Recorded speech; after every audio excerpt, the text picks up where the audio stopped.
Bonjour Henri, how are you? Bonjour, très bien. Et toi? Très bien, merci. It's great to meet you, a fellow McGill alum, living in, as I call it, Kiwi land, beautiful New Zealand. Yes, Auckland, New Zealand, a beautiful paradise. And, that's what I've heard. As I said, I've got lots of friends there, and for some reason, I've never had a chance to get there yet, but I will have to make a point of doing it.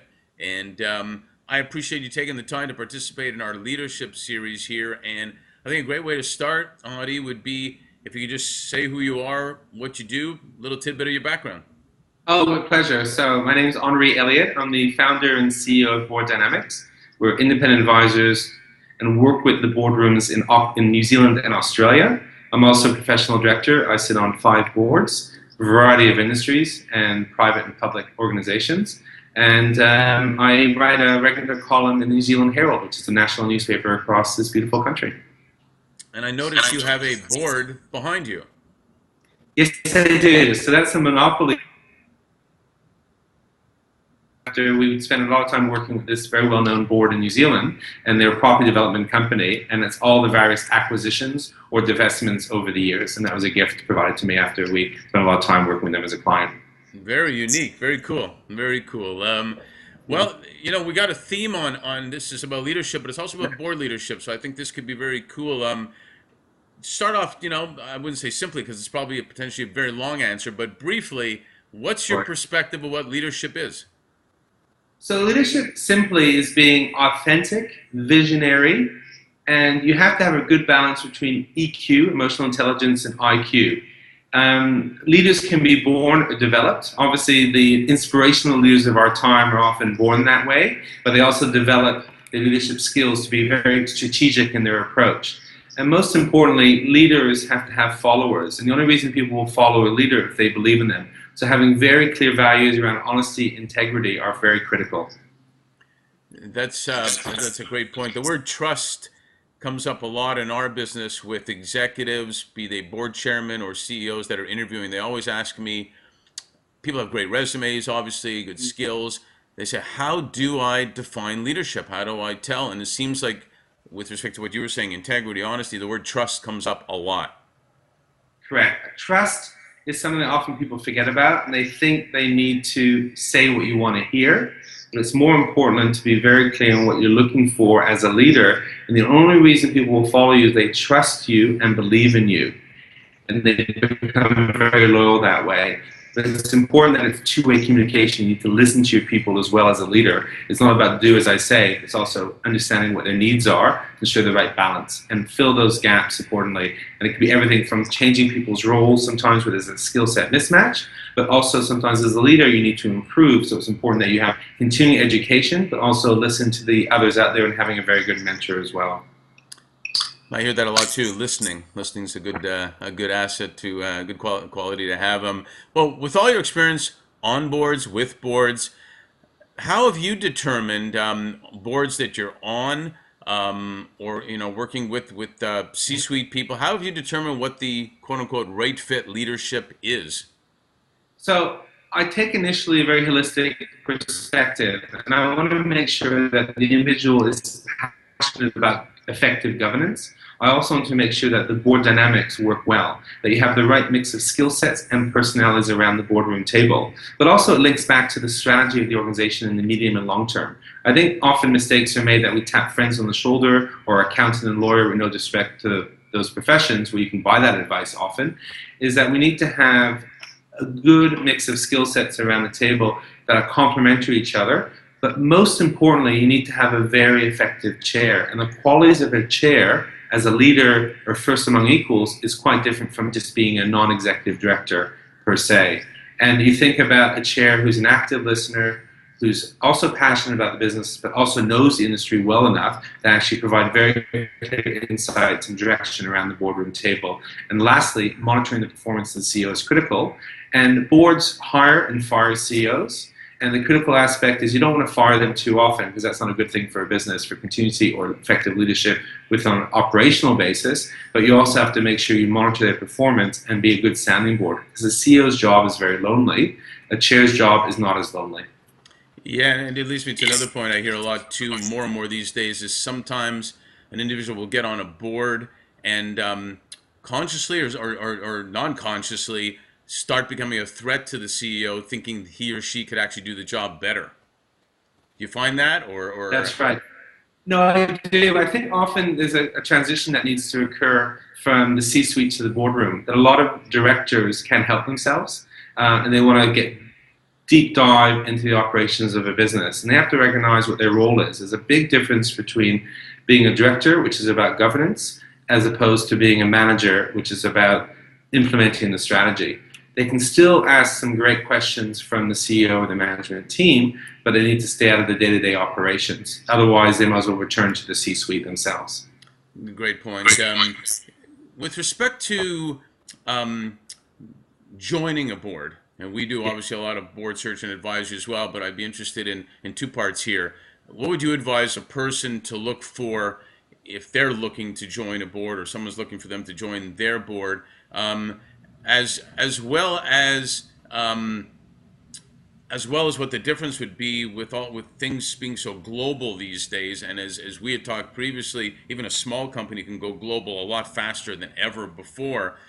Right. What should someone like regular, C-level person going to get on boards? What should they look for with those scenarios? So I think we want to take a step back slightly before I answer that question. Firstly, why do you want to be a director? So being a director today is not a cushy number. It's not a retirement job. It actually has some clear responsibilities. The legal aspects and duties and responsibilities of a director are a critical element, but also you have to be a very good strategist, and lastly, have a very good sixth sense to help and lead on a medium to long-term strategic basis for an organization.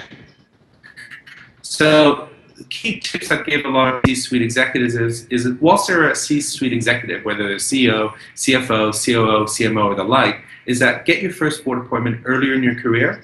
Don't wait till you've retired to hop onto a board. Because unless you're actually very well known and a global CEO of repute, you're going to struggle getting onto a board. And you may get tapped to go into a school board or not-for-profit. But if you want to be able to provide a lot of value on commercial boards, whether they're startups, established businesses, or multinational corporations, you need to actually get your first appointment to get your feet wet. Second tip is think about your skill sets. Where do you add value to an organization? And start targeting those organizations discreetly. Networking effectively at cocktail parties, conferences, and the like. And tap off some of the board members and get to know them. And then you'll be top of mind. Because as we know well that even in your profession around appointing directors, there's always an element of, do I know him or her? So it's a reputation. Second, does their experience bode well for us in filling the gap that we have around this table? And lastly, most importantly, are they passionate about our business? And if you can tick those three boxes, you'll have a very successful career as either a part-time director, then maybe eventually a professional director. Yeah, and I don't know if I'm sure you find this also. We hear a lot of times senior people saying, man, I've been working so hard, I forgot to network and develop my relationships, which segues really well into what you were saying. How would you advise young leaders to prepare for future board positions? So I'd say a few things are top of mind. First of all, if you have a mentor currently and they already are sitting on a couple of boards or even one board, look to them for guidance and or play in, per se, the industry. The second thing you want to think about is what additional training should I go through to provide technical skills around effective governance. That could be around legislation, it could be around risk management, it could be around just how do you operate as a director, what mindset should you be in, how best to add value. In respect to networking, a lot of that is potentially getting some coaching if you're not comfortable at events to go up to people. One tip I found that useful at events is if you have someone who's a real extrovert and you're an introvert, team up with them and work as a tag team at events. And you'll find that if you join a circle and your friend's an extrovert, they'll start the conversation and you'll start feeling comfortable to join in that conversation because you already know one person. And the other tip I would say is get to an event early and hang around the door. As people arrive, you look at their name tag, you know whether you want to chat to them or not. And also, if you find that you're not going to network effectively at that event, you can leave and go home early and then wait for the next event. Also, Google people that you want to meet in an event and find a commonality in them. Whether you find out that they used to play ice hockey or they were an actor or they enjoy fly fishing or whatever the case may be, is almost start the conversation around that. And even if you don't play that sport or interest in that area, you can at least find a commonality with them over time by breaking down any barriers about, oh, this person wants to get something from me. Actually be very authentic, very real and passionate. And a lot of people want to help. You'd be surprised that if you ring someone up or email them saying, listen, I like what you do, I'm impressed with your career to date, do you mind if we actually have a conversation? Can I buy you a coffee at a cafe or pop by your office, etc.? Most people will say yes. There are very few exceptions to the rule.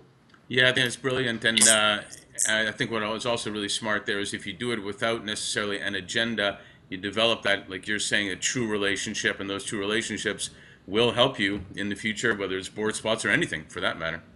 That's right. Smart. We've all had influencers in our life. I love asking people this question. It could go on and on. Has there been, one particular influencer that has impacted your career or maybe even your life? I'd say the biggest influencer on a personal level has been my wife.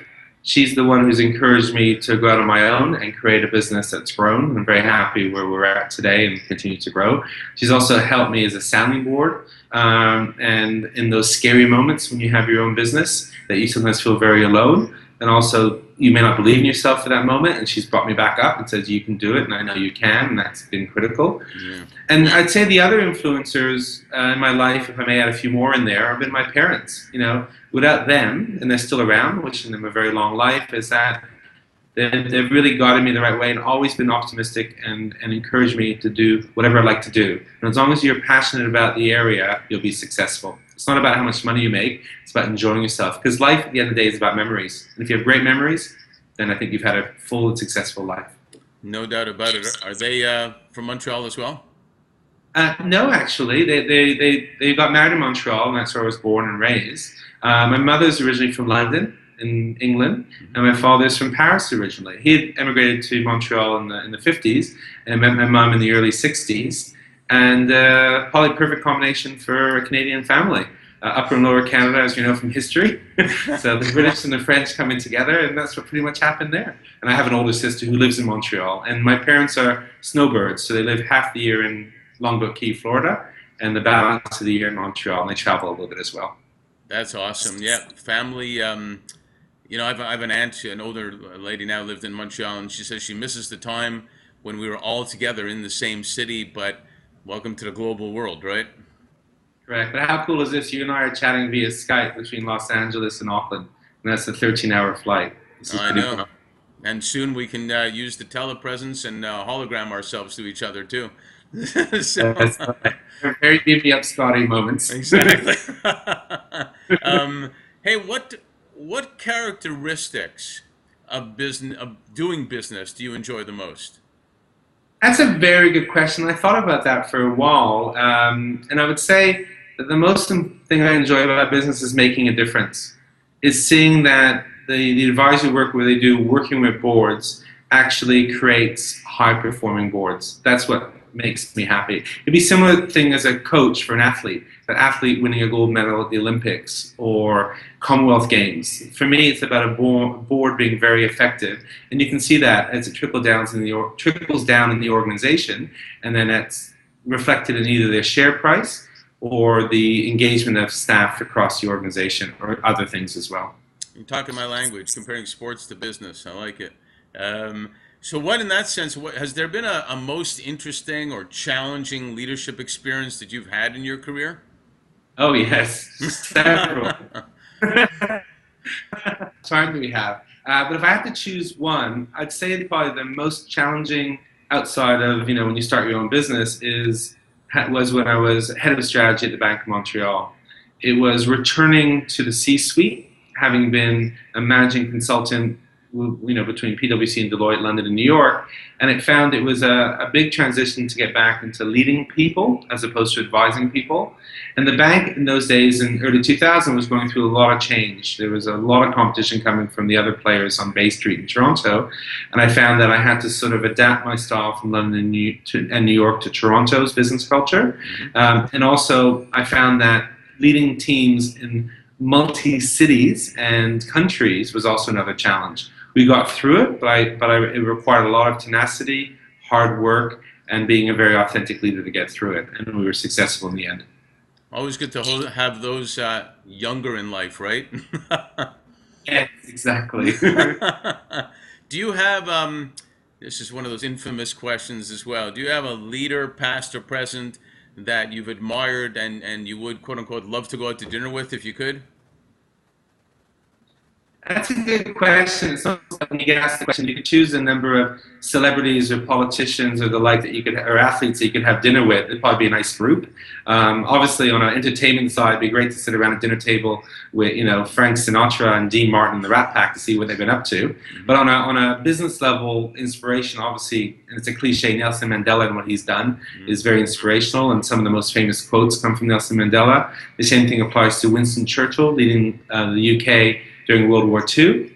And it's a time and place for a lot of leaders. And then also growing up, Pierre Elliott Trudeau, for me, was a leader that I found very authentic, and he spoke his mind. But he also had fun. He was a bon vivant, and, there may be other things about where he approached, his lifestyle. But you could see that he was passionate about a future for Canada. And as a Canadian-born New Zealander today, that was really critical to me.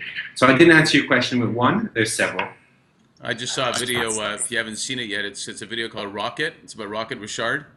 If you get a chance to get it, it's awesome. Shows him as a kid growing up all the way through that. And if I'm not mistaken, one of they show Pierre Elliott Trudeau in there somewhere. And I agree, Trudeau was amazing. But great video to watch when you get a chance.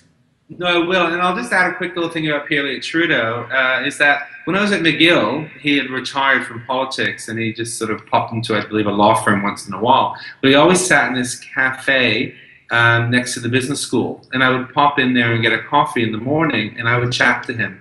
And he always made time for strangers or people that weren't part of his life. But he was also a very private person.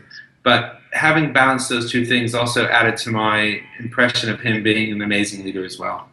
That is great stuff. I love that. It's good to hear. These are more one word answer, fun questions, just so we can get to know you a little bit better. But do you have a favorite sport? Oh, as a Canadian, it has to be hockey. You're the man. Good job. Good answer.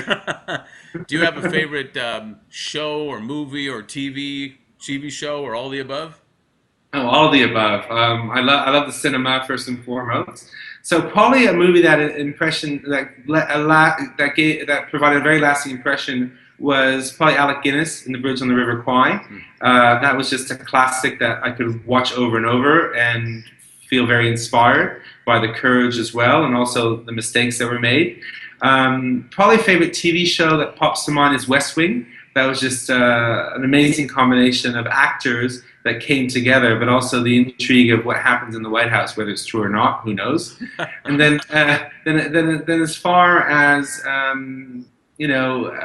thinking about favorite things, I would say that combining sport with entertainment is critical. The two of them are just spectacular and magical. Yeah, I agree. Do you have a favorite type of music? Quite a bit, but I'd probably say jazz. If I have to choose one type of music to listen to over and over. Nothing to do with the Montreal Jazz Festival. I've always thought jazz is just a beautiful genre. Yeah, I just saw Herbie Hancock the other day. Actually, it was great. But how about food? Favorite food you like to eat while you're listening to jazz? Well, seafood. If I see it, I eat it. But joking apart, I would say that I probably have a favorite meal as opposed to a favorite food. Obviously, if I had to choose one food, it's chocolate, dark chocolate of high quality. And if I had to choose a favorite meal, it would probably be beautiful roast chicken from somewhere in France with a baked potato and a tarte tatin, which is a French apple pie, upside down apple pie, would be an ideal dessert with a beautiful bottle of red Bordeaux wine. No poutine, huh? No, I was never big on poutine, but I was big on the hot dogs. Or orange julep was another favorite hangout for most people in Montreal. Oh, orange julep is fantastic. The poutine, you can feel your arteries clotting while you're eating it, basically. Completely. But I would say I was quite partial to late night St. Viator bagels. Beautiful Montreal bagels you can't beat. And we actually have them now in Auckland, New Zealand. A New Zealand chef has brought bagels here, and he calls it Best Ugly Bagel. And he has two branches, and he brought the boys from St. Viator to build the ovens here. So we're quite lucky. How cool is that? That is very cool. I am definitely heading to New Zealand. Hey, listen, that was awesome. I thank you so much for your time and your participation, and we'll be talking to you again soon. I look forward to that. My pleasure.